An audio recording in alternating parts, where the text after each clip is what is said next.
Casting with Ceri Jones.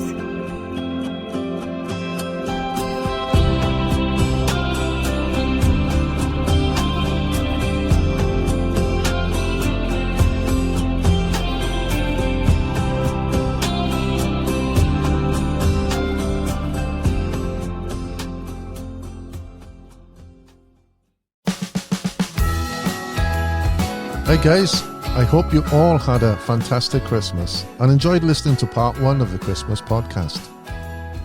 There were so many guests and episodes in 2023 that I had to split it into 2. I had a blast recording each and every one of them, made new friends as well along the way, and I hope you enjoyed listening as much as I enjoyed making them. So once more, sit back and relax and listen to my chats of 2023. Happy New Year, guys. We'll kick off with episode 140, Terry Bromwell. I've heard about your singing on your Tarzan calls. Oh yeah, Tarzan, yeah. I done that on the River Ewer. All the boys were practicing and we were up on his mountain and Kibble said, "Do Tarzan, Ted." I done Tarzan, and there was a guy, one of the English guys, sitting on a bank just staring at me thinking, that guy's not square. Kibble was loud. Give us a blast now. What's that now? Tarzan. Oh! I can do it really loud, like talent's wasted. We'll have to have as a new intro for my podcast. Yeah, do that. I'll do that. It's no problem at all. Oh, it's brilliant. We had such a laugh doing that. Brilliant. We weren't expecting it. Was it a competition? Was it? Yeah, we were in the international. I think it's when we won gold. I think it was. Yeah, we picked up in Scotland. No, on the Ewer in Yorkshire. Oh right.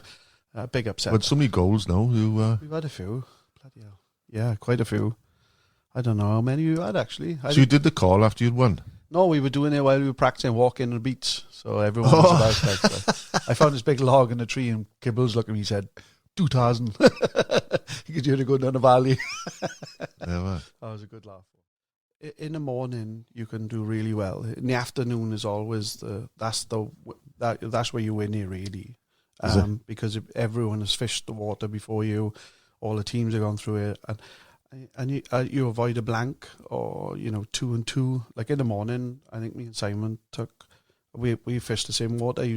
We have crossovers, and it's really difficult. I hate crossovers because what happens is I was B1 in the morning, and Simon Barton was on it in the afternoon, and we're teammates, so you can't actually go out. Fish the same water that your teammate has been. Yeah, it's really difficult.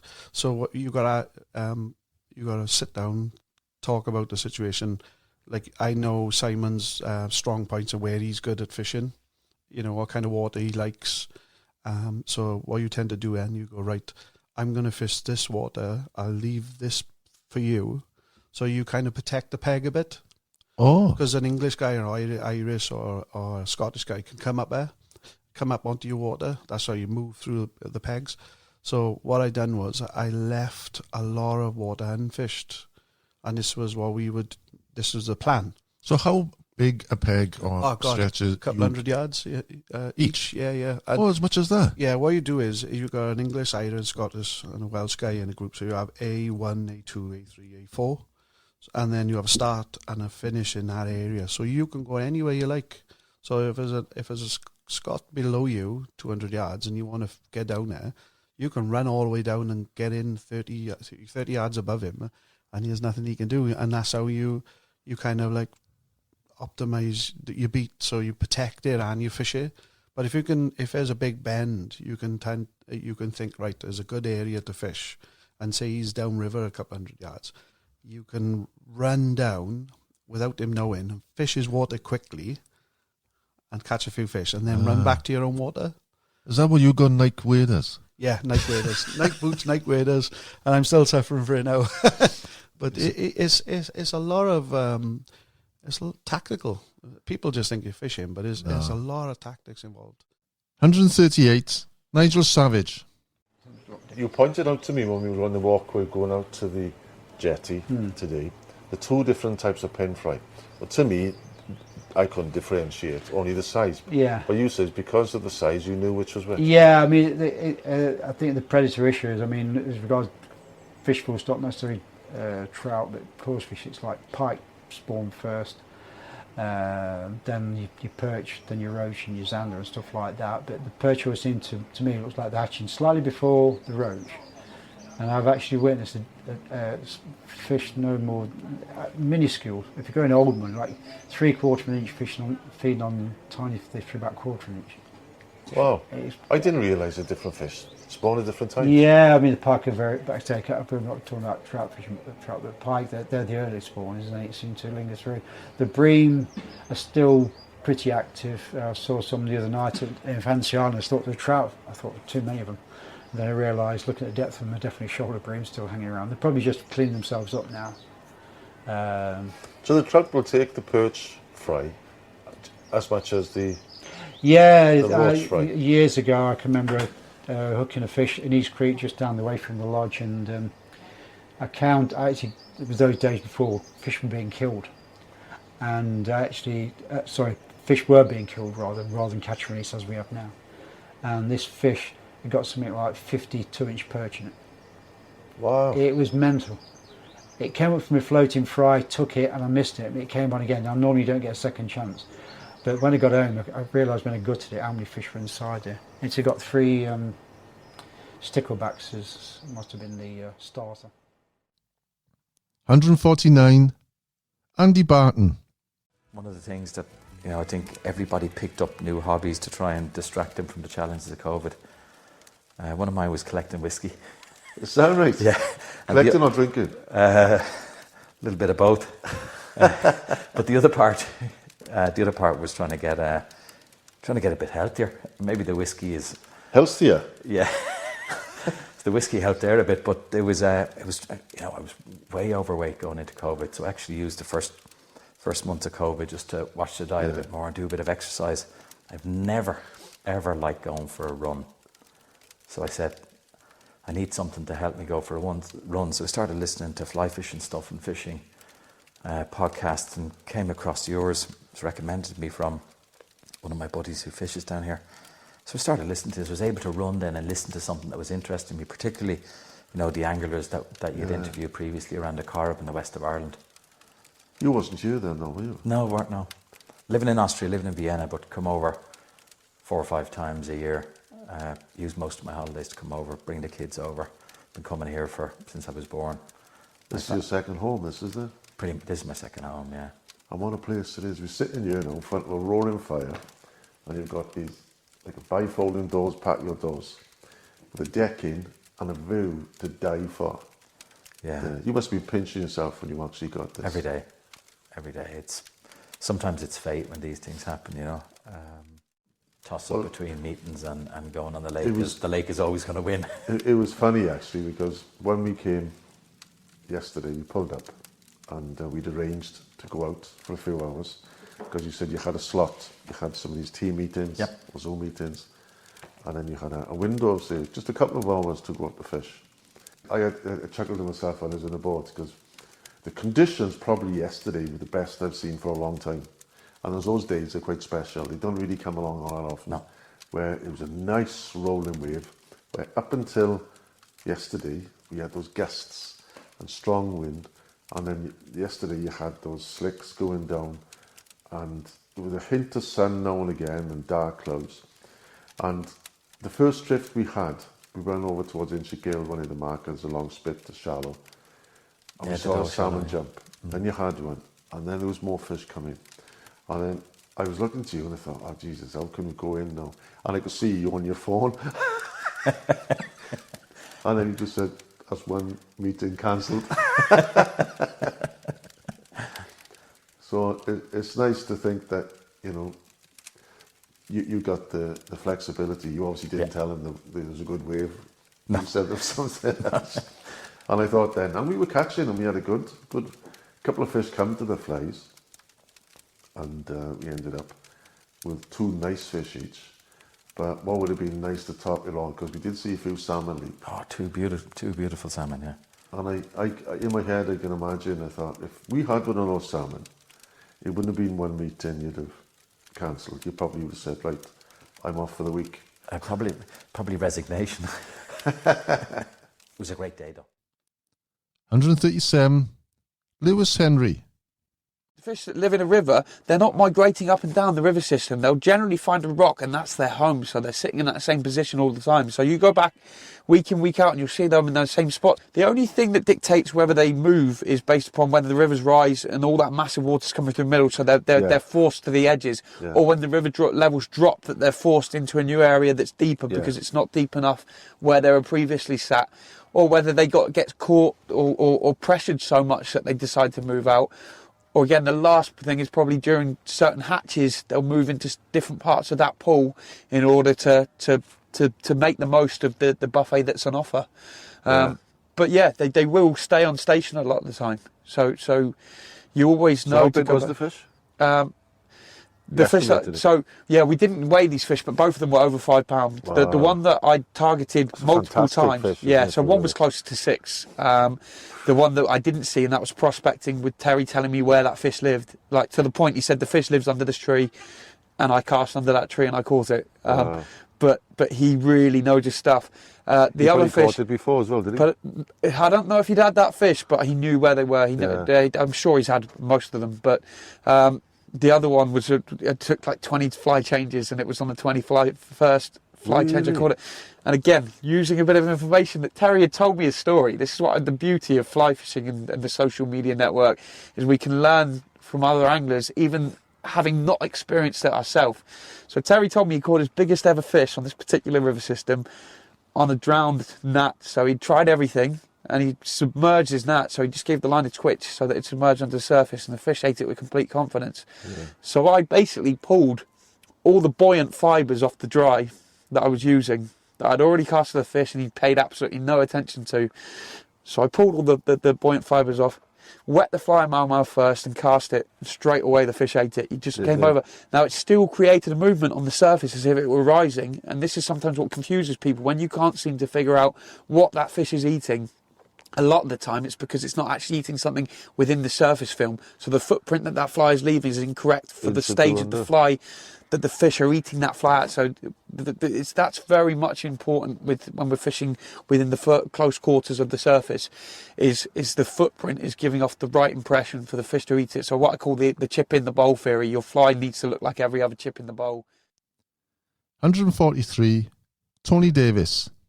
When we pulled up, and we were walking down to the lake, and you were mentioning different fly patterns, and you mentioned the fly, the Cochin Lass. Cochin Lass, Did you fish that today? No, I haven't tried it. It's a representative, if I've got it right, Mock Morgan, you remember Mock, and I used to talk about it.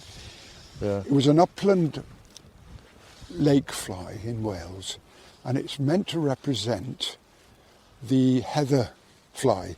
Now the heather fly is very similar to the hawthorn fly in May, but the Cochin Lass has got red legs and quite bright. If you see it on the heather now at the end of July, August time, and of course it's not a good flyer, and it gets blown onto the water, and by God, you have some fun then, because it really brings the trout up. It's a mouthful, you know. It's a fly I find successful on most lakes because it just generates interest to a fish, doesn't it? It's I think most mountain lakes in Wales, it's mainly terrestrial flies, isn't it? Yeah. You're just expecting fish to come up to flies, get blown on the water. Yes, that's right. If you look at a lot of the flies we use, the patterns are based on terrestrial flies, aren't they? Yeah. Same in Scotland. There are patterns, of course, which represent in some of the lakes sedge pupa, sedge fly, midge. But on the whole, some of the best, I suppose, flies to use will be representatives of terrestrial insects and beetles. And that in itself means you're fishing for fish on the top, aren't you? Even if you've got a wet line on, you're only down a few inches. That's it, or you're on a full floater. And that's, to me, what makes it so much fun. And to give a picture of where we are now, we stand at the edge of the water, the wind's blowing left to right, and it's just a traditional way of fishing mountain lakes. is just cast and walk. Yes. And you just pull 2 fish there now. Yeah, that's right. Small ones. It's not a good day for fishing, as you and I said when we got here, because of the bright sun and a cool wind. But I've got to get home because the missus has told me I'm gardening this evening. But you're to stay on and fish. Stay, you stay on, because when the light, the sun goes off the water, you'll have fish. 146, Linda Strahan. Would have travelled up, Brian would have took me up to Woodford, for different competitions and days and things. And, the guys up there were brilliant, super good. Everybody was super good. And then the day after I finished my radiotherapy, I ran a 5K. And, well, when I say ran, it was a very slow run. But, and then the next month, I went to the International in Wales, and the lovely ladies of all countries stood up, and the boatmen stood up and gave me a standing ovation. Fantastic. Which definitely brought a tear to my eye. It was just an amazing feeling just to be there. Yeah. But I mean, I did go out in the boat with the wig on every day, because I was very conscious, of, some people suit having no hair and some people don't. Yeah. And I just felt like I needed it. But it was that windy. I knew I was going to lose it. It was going to be going down the down the leg. And I'd probably get disqualified for fishing an oversized lure. So Did you stay on? I just took it off. No, I took it off in the end. By that stage, it was over. And the ladies were fantastic, and there was no, the ladies, the guys are just amazing. That's quite a thing. Yeah, that's quite a thing, because actually fishing an international or fishing a full day in a boat, pleasure fishing, it's quite physical. It's quite hard to take, let alone if you're ill. Like. Yourself, you have the week and a half practice days beforehand where you're 8 hours in the boat or whatever, although the coach and everybody else do what you can in it, do what you're able to do. Don't push yourself. We have that many nursing staff on the Irish ladies. I felt safer there than anywhere else. 145, Jamie Miller. How has it been this year, the season for you? Good. We've had, it was a very cold spring, if I remember correctly. We had some tremendous rises, some of the best evening rises we've experienced for a number of years. Like clockwork, about tea time, they'd start and right up until it gets dark. Of course, then we had that unusual early heat wave for Wales, and it did curtail the rises towards the end of it. But we seem to be coming out of it now, so hopefully we'll get back to some really, good early autumn kind of end of summer fishing. Yeah, well, I was hoping when I was driving down here tonight, I was going to get a warm summer's evening where you're going to get fish coming up the sedges. But yeah, you're not going to get it this evening. It's going to really come down, I think, now in the next hour or two. Yeah, and fair enough, I had a 20 minutes on our pontoon where you said there was a guy fishing last night and he had fish. And he was fish starting to move. Yeah, well, I mean, he just had everything came right with him last night. I think he had about 15 fish in the space of about 2-3 hours, fishing those small little hothead dials. Yeah. Which was nice because that was his last evening fishing here. He'd been staying here the last couple of evenings in the meadow camp, and left on a high, which is always nice. Oh, you were staying over there, was he? Yeah, he was staying. I noticed that. That's the first time I've seen it. Was it this year you put that up? This year we've started having guests. It's a bell tent. Bell tent, and it's got the canopy, the table, the picnic table. It's got the campfire, so they can cook some food on there. It's a nice little place. I fancy it myself, to be honest. 154, Stevie Mann. I've seen it on Sheelan, and I've seen it on Loch Earn, and I've seen it on a few lochs in the Slick and Mayfly time. You see 2 or 3 fish, or 4 fish sometimes, feeding in a pack. And they're feeding together. They're going up like porpoises up the side of this Slick. You know what I mean? It's hard in the mouse stuff, and you have your fly waiting and thinking, "Am I in the right spot? Was that me?" I have a good pattern that I sort of acquired him off. I think it was a Welsh or an Englishman. I'm not sure. The guy might have been Welsh, but I remember fishing Loch Sheelan, the fishing club I go to every year. But when we were staying in Finney, and I'd been out during the day with all my mates who had been fishing this loch a long time, and I came on for lunch. We came on for lunch for dinner. Actually, we came on the boat for dinner, and sees this guy sitting and almost in tears. And I seen all this other group all happy. And I walked over to the man who was in tears, and I was happy with myself because I had landed one fish, and it was pulling a wet. I was pulling a sink tip I like pulling a sink tip line when I'm fishing wet flies. So, Yeah. So I was pulling a sink tip line and pulling wets, and I caught this fish in a green dabbler. And I remember going over to the guy with the fly box open and thinking, I'll give him the fly, I'll cheer him up. I was all happy I caught this fish. It was 4.5 pounds. And I was the only fish caught in our club that day, you see. So I walked over and said, I got my fish in that. What's wrong? He says, all my mates caught fish and I didn't. And I was like, I looked up at his mates and there was about 10 of them. I thought, they have all caught fish? And he hasn't? That's unusual. It's unusual for 10 men to be standing on the banks of Lough Sealand before dinner time saying 10 people's caught fish. That's very unusual. Right? So I was like, what are they fishing? So I went up and talked, and there was this man sitting on the jetty, and he opened his fly box and I seen this pattern in it. And to me it looked like a wet gosling, a wet fly pattern, a traditional sort of gosling Irish wet mayfly.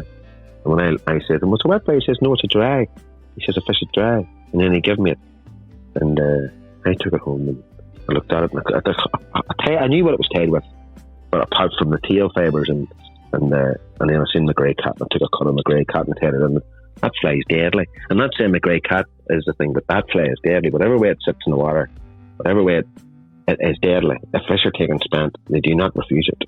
They do not. It's just like, is that on the hector? Yes, it is. It's hard to see. But if there's a swirl, I put a bushy on the dropper, I put a bushy grey wood so I can see it. It's my spotter. Anything that raises behind that, I know it's usually the fly. And it's caught me a lot of great trail on the shield. 150, Philippa Hake.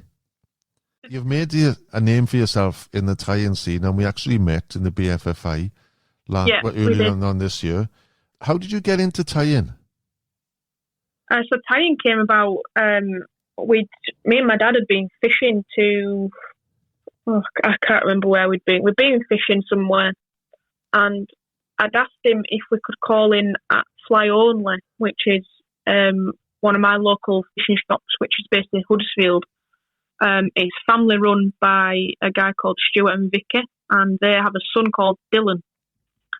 And we'd called in at this shop, no intention of buying anything to do with fly tying.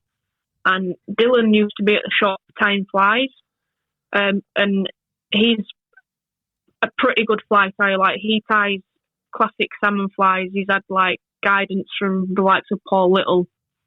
So he's pretty good at fly tying. And I saw him tying these flies, and I think he's a year younger than me, maybe. And I was like, wow, what is he doing?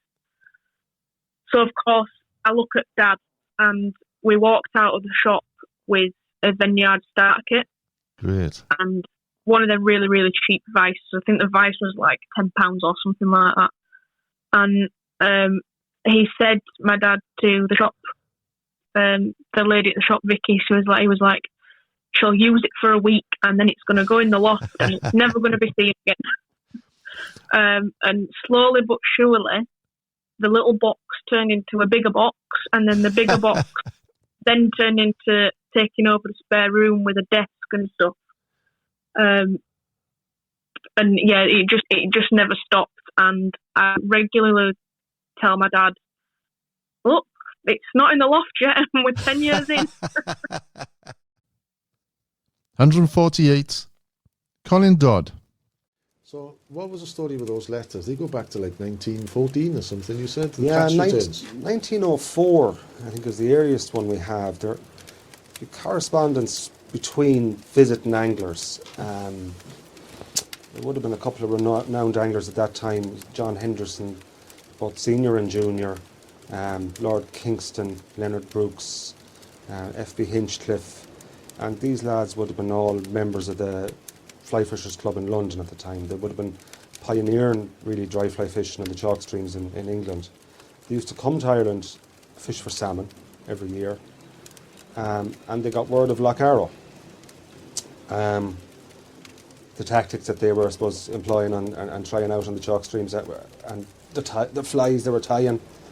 the imitations they're heard similar to what the hatches we used to get here in Arrow. So they came down to Arrow and started fishing it. And they came back year after year. They wrote letters between themselves when one would be over and the rest of them would say be still in England. One would write to the other to see how the fishing was. It was before the time of telephone or Facebook or any of that kind of stuff, you know. And used to keep diaries.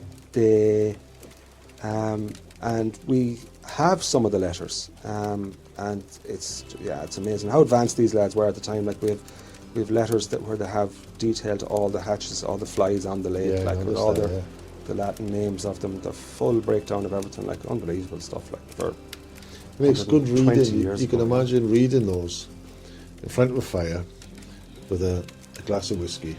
Yeah. And just mind just goes into that time. Yeah, you're stepping back in time. Like they're talking the letters about, you know, the war and the Hope the War is, it's the First World War. Like, Yeah. I think how long ago that is. Yeah. The Hope the War is going to be that bad, and they had sons in the war. And how I long think is it going to go on? catching 3 or 4 pound fish as well. Yeah, catching good fish. But do you know, one thing that strikes from the letters is that there was tough years. There was, like, they talk of years and days, and I suppose the same as it is nowadays, where it's very conditions dependent. You know, like they talk of the bright, sunny, flat calms, and but yeah, they were getting some great fish too. 151, Mike Bunn. And so I rode for about half a mile or a mile, whatever it was, and the closer I got, I could see the gulls taking. I could see them in front. Mayfly, dry mayfly off this. It's exciting to see that for the first What? time. Great to see that, isn't it? But I'm really pleased. The night before that, this man Terry Jur, Commander Jur, retired. He was showing me these long-shanked, quite crude-looking, big hooks, long. But the hackle was tied in the middle of the hook. And the idea was, when you cast it out, it was Sit in the film. but slightly down as Yeah. though it was hatching. You know what I mean? Yeah. So I was, because, you know, I'd never cast a dry fly, remember that. And I had a Ritz Farrier, beautiful 8'5" split cane rod, Pezon Michel, and a silk line, forward taper number 5, which you waxed. There was no such thing as Cortland lines in those days. You know, if they were just around the corner. And anyway, I just rode into this little bit of calm water. I mean, it's kind of greyish. There was sun-ish. And I couldn't fucking believe it. I saw this, and it did it again. So I little practice cast that way. And then my very first cast with a dry fly in my life, a magnificent trout of 3.5 pounds. Wow. Arch chrome, beautiful brown and black spots on it in pristine condition. I couldn't believe it. You know.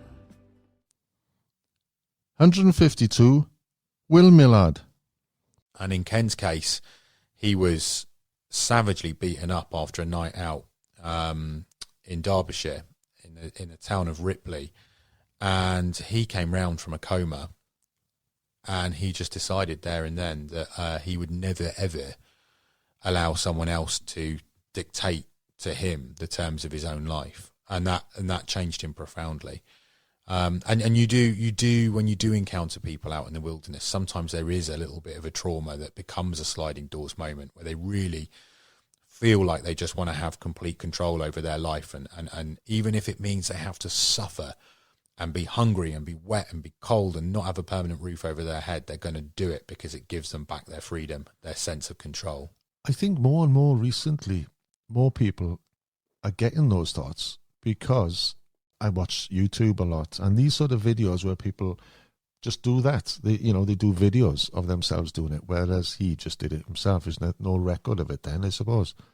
And the reason they're doing it, they're just fed up of being controlled in the system, the bills. It's so easy for people to think, I've had enough. I'm just going. I want to be a hermit, you know. And I can relate to it. I think especially as anglers, I think there's a little hermit that sits within inside most of us. I think that we like solitude. You know, we choose to be reclusive from time to time. it's almost feels cliched now, but there's certainly times when life gets too much, the first thing we think about going and doing is picking up our rod and heading off up some river somewhere where we can experience that little bit of solitude, even if it's just for a few hours. People like Ken decide to do that full term, and I think you're absolutely right, Ceri. I think that it is growing and growing and growing, and people are getting frustrated with the system, with the trappings of modernity. You know, people are seeing that we are destroying our environment in the way that we live, and it's not making them happy. It's certainly not making them healthy, and people are starting to think, do you know what? Those people that I've always been told are weirdos, you know, the reclusive people, the solitude, the lone wolves, you know, maybe they're not so odd. And when you meet someone like Ken, you realise they're really not. Ken's a very normal person, actually. He's actually quite social, and he lives in a really comfortable way. 147, Dennis Golding. You know, it's an ideal venue to have a youth competition on, because everyone knows where the fish are on final day. They're up big and up the other arm at the cages, and they came out of the dam on the second practice day. So there's really 2 or 3 areas that the fish were in, and that was it.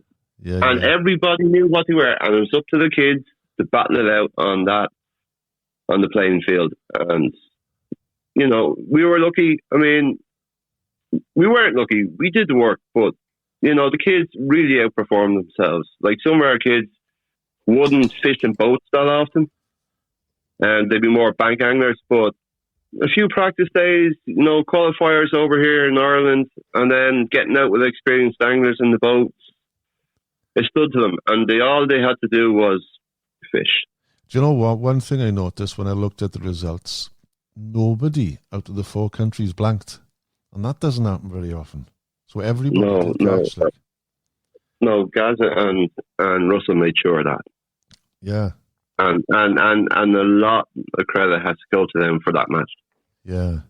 So you know, when you find, I guess you get the trials over in Ireland to pick the team, knowing that it was going to be in Clywedog, did you fish it on the trials on like a stocked water, or where did you fish the trials to get in the team? Right, okay, so we have a lake, I'm sure you've heard about Loch Lean in Collinstown. Yeah. It's a rainbow water. We won gold in it last year. It's one of my favourite waters in the country. It's top of the water fishing, no matter when you go to it. Well, unfortunately, the day, we had practice days on it, but they're not your typical rainbow fishery. You won't be pulling lures at them. It'll be nymphs and it'll be dries. It won't be blobs and boobies. Guaranteed. 158, Chili Bait. Before seeing all the guys next week and I've got some real heavy nymphs for tomorrow to get down, because I think it's the bit of the itch, and it's pretty deep anyway. It'll be clear, but it's quite deep. So going on to the way people fish over the years, the image that people have got that it's dry fly upstream, no downstream nymph, and does that still? Absolutely. Yeah, you never fish downstream. You just, and it's really funny because it's so drilled into me that I find it, obviously if you're grayling fishing, you know, if you're grayling fishing and you're nymphing, you know, you want a nice long drift and you want it to go down behind you, because so often, as you know, as you lift the rod up on the dangle, that's quite often so often when you catch grayling, isn't it? But it is fascinating because it is, if I travel to Wales, or I find it, I just can't get my head around downstream, because I always cast upstream, or across, you know. And I like the control of what I'm doing. I find downstream, because it's not something I do. I just find I'm like, I've lost control. I'm not really understanding what my flies. You know, it's fine if you've got a dry fly and you can see it floating down, you've got the leader behind it and you've got a nice drift. But I think, it's fascinating, and I don't think it will change. I actually think on the chalk streams, to be honest, I think it is the right decision, because when you've got that clear water, it's the whole sporting element of seeing. You see the fish. I mean, you saw Lower Mill. Yeah. It's like gin, isn't it? And it is that thing of presenting the fly up above it, and even nymphing is putting the fly and watching the fish take the nymph. Yeah. It's not about searching out channels and just thinking, well, there's a nice looking seam or there's a foam line. You know, the fish are going to be in there. It's so visual. I guess you get to know them by name. I think. What, the fish? Yeah. You do, there's one grayling at Lower Mill, which I think has been caught about 20 times. I actually feel really sorry for it because it's a big grayling and it's always in the same spot of water. But it's a pretty canny fish now. It's very difficult to catch because it's just seen it all. But yeah, you get to know and it is that thing. It's a bit, I was saying earlier about one of the lovely things about having had the lease on that for so long is I know where pretty much all the fish are. Even before I've got there, I know there's going to be a fish in this spot, and even if it's a stock fish that's been put in and somebody's taken the fish out, another one will move into that holding spot. 157, Darren Duffy. Yeah, I know it's interesting to do now, and it's definitely something I'm looking forward to doing next year. There was lads that had some great bags of fish because we were out in the lake and plenty of mayfly hatching and the whole lot.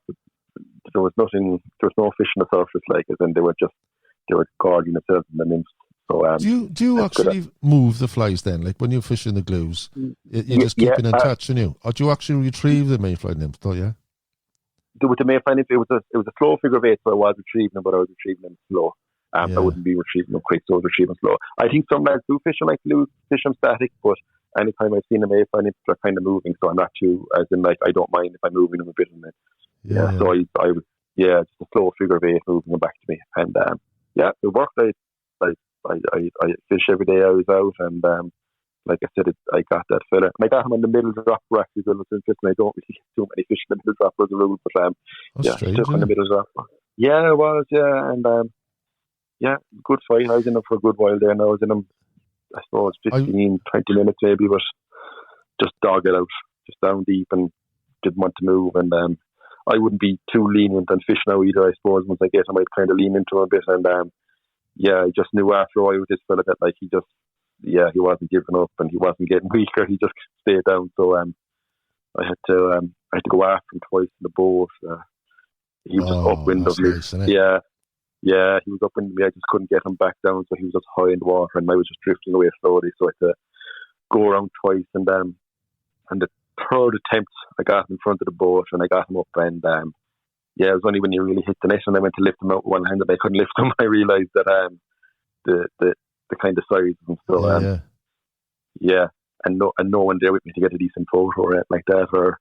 I just pulled into the shore and kind of revived him and got a couple of snaps on the phone and a quick video on the GoPro, and set him off in. So it was kind of bittersweet. We bought the big, we kind of got the boat to go after fish like that in Shield, and then 2 weeks later I had one. So I could nearly get rid of the boat again now after taking it off the list.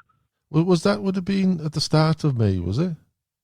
Yeah, so that was we'll say a week into the start of the hatch. So I think the hatch started at the start of May this year on Shield.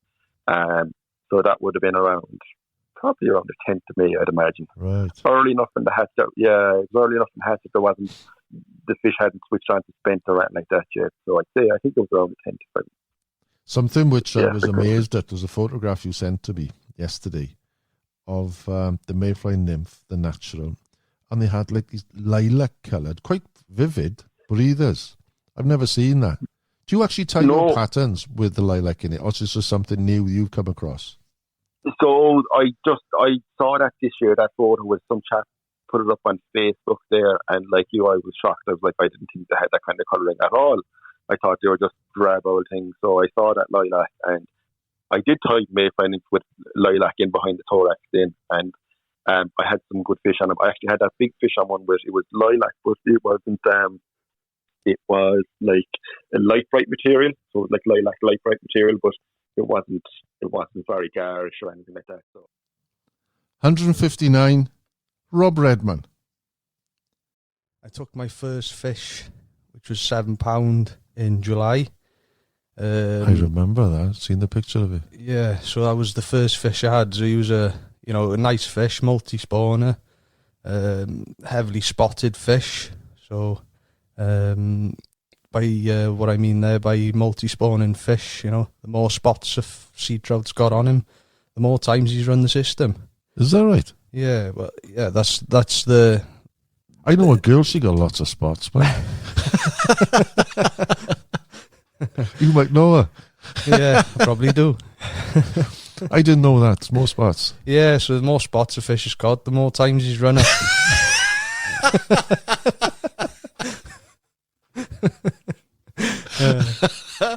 Yeah, so great sea trout night, the temperature was right, water levels were right, checked them tides, everything was spot on. And I'm glad sometimes I listen to my instincts. So what I did, I put the alarms on.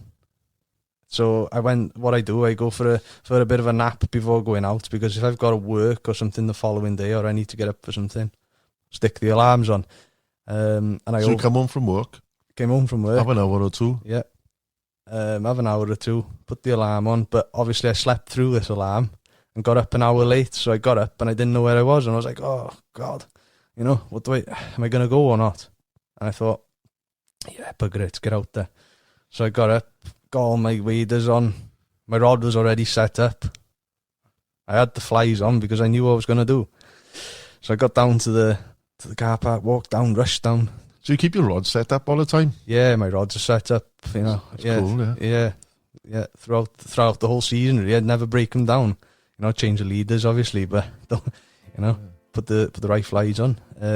But I got down to the pool, 2 guys on there, and I was like, God, left it too late, I thought. So I shouted over to them, any good, boys? Turned around, they said, no, rubbish, I wouldn't waste my time, they said. I was like, I'm going to try it anyway, because I'm here now, and that doesn't mean anything to me because they haven't caught like I thought. So I got in the water, got in the head. Within 2 or 3 casts, right, bang, this fish hit me. And what a fish it was as well. It came out the water, and it was like somebody throwing a cow in off the other bank. Boosh! A hell of a deep splash like that. I knew that this was a big fish, with the depth of the splash.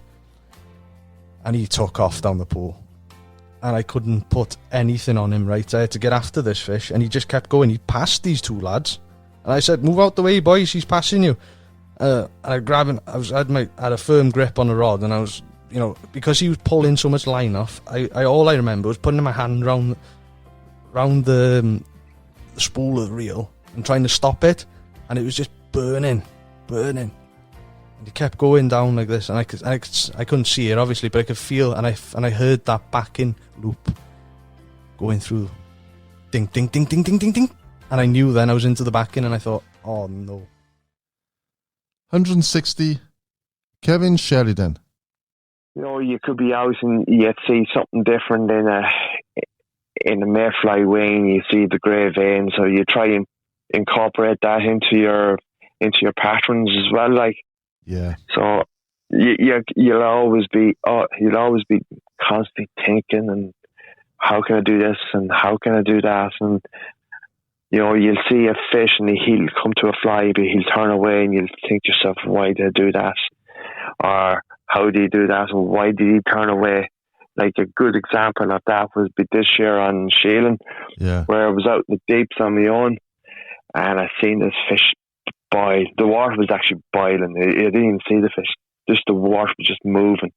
Oh. And seeing a fish coming up, and this fish could have been, he could be anything 6, 7, 8 pound. He was big, but he was coming slowly through the water. And I threw my spent out 3 times to him. 3 times he nosed it. And I said to myself, that's amazing. But to me now, it wasn't bad luck, but what I seen was just pure amazing by this trout coming up, just about take a fly, nose it, and come under. So back out again the next night, same thing again. But what I figured out is that my fly had been sitting a little bit high in the water. Yeah. So came home, basically stripped off the hackle, stripped off the wings, and all I did was stick on a black deer hair. Went back up next night, and same thing, could see fish moving, threw out to it, and they start taking the fly with no hackle on it. Yeah, sitting lower in the film, I guess, yeah. It's sitting lower in the film, and that's the way they wanted it, and that's what fly tying is all about, is it's understanding what's happening on the water and being that bit more creative and how you can actually tie that fly different ways, but yet still sit on the film. 162, Stephen Smalley. There's none in my family, no anglers in my family at all. But the village grew up in, had a stream. There was always a good head of small brown trout, and I'm talking 7, 8, 9 years old. We used to go and plot worms, maggots, all kinds. We'd catch them. We'd put them back. We didn't take them. But it's just what we used to do. You strap your rod to your back, catch a few. We didn't always get them, and then we'd go. The River Ribble was about a mile and a half from where I lived. So we were lucky enough to have a local tackle shop called Ken Berry, which was on the market in Clitheroe. And we could go in there and get advice from Ken, and he'd set us up and get us going, and that's where it started. We started ledgering on the river, some trout, chub, eels, and it went from there really. That's where it went from, and then the fly fishing side of it started at stocks really. Break when I got a bit older, and then came back to it in my late 20s, I guess. So a big friend of mine who is called Bob Cooper, and certainly in the my early days on stocks, he helped me a lot. And Bob and I have still fished together now. We spent so much time on stocks together, and then going up and down the country as well. Rutland, getting onto Graff and Brick, but these other Midlands waters that that we both enjoyed together. 161, Robert Thompson. So yesterday, last week, when I went out for the first time, the ice was about 3.5 to 4 inches thick. That's okay for walking on. Yesterday, I went to the lower Kananaskis, and that's in the mountains here. I really like going there. There's really good fish to be caught there. So my friend in front, he's pulling a sled. I'm behind him pulling a sled. And he has what they call a spud bar. And what that is, you hit the ice to make sure it's safe to walk on, because there was a small layer of snow on top of the ice. And we've had very, very mild conditions, like very mild. Yeah. So we had 7 inches of ice. How can you tell the depth then with a spud well, bar? No, the spud bar, like if that ice was only, let's say, 1 inch to 2 inches thick, that spud bar would probably either go right through it, or you're at cracking, so that's something that's a must-have. Now, I'm behind him in a sled, but I'm not that close to him. We're probably about 10, 15 feet apart. In my sled, I have a long rope. And this is all just precautionary. Yeah. Should he ever fall in, I have the rope to throw and sort of get him out. Yeah, safety is everything, Ceri, you know what I mean? Yeah. But we have everything, we've got heaters. We'll even do overnight in like -30. And we'll have heaters inside the tent. It's so thick, the ice then, even if you've got a heater above the ice, that ain't going to melt nothing. Oh, gosh, no. And we have charts, right? And you can look it up. You can punch it on Google. Ice thicknesses. How safe is it to walk on? How safe is it to drive on? And they'll give you a graph and show you 4 inches you can walk on. I think it's like 8 inches you could ride a quarter a snowmobile. I think 12 inches you can drive a car on. You know, 14 inches you could drive a truck on. Wow. I mean, in the end, the ice, you know, and especially up north, it's never been that. The most I've ever gone through here is probably 3 feet of ice. Yeah. But up in, like, you know, the Northwest Territories and that, when they drill, sometimes the ice is like 6 feet thick. 144, Cyril Fox. You see them in bathing costumes in the water, and you pull them out of the river.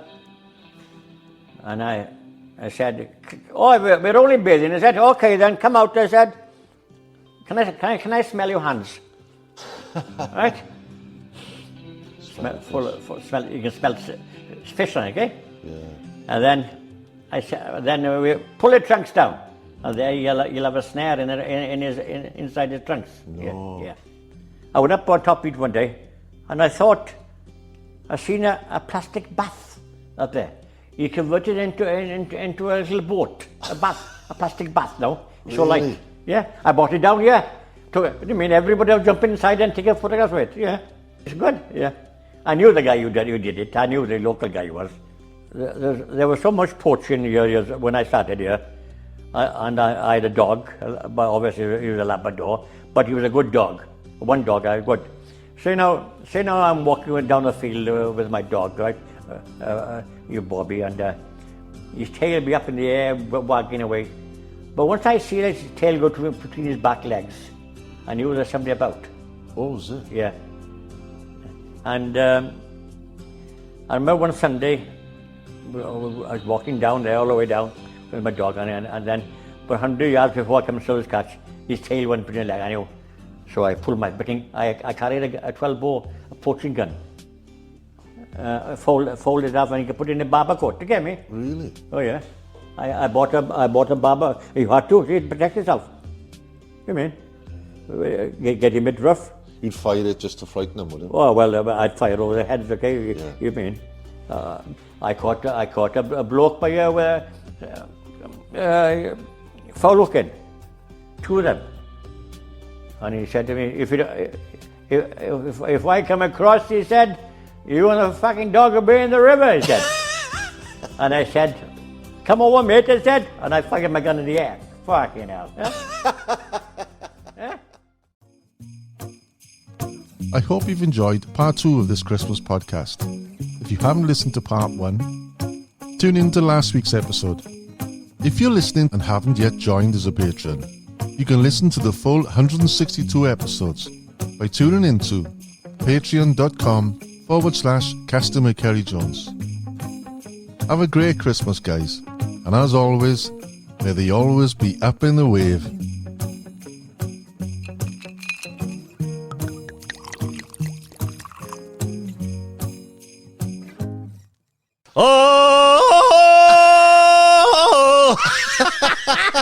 I can do a really loud like talent's wasted.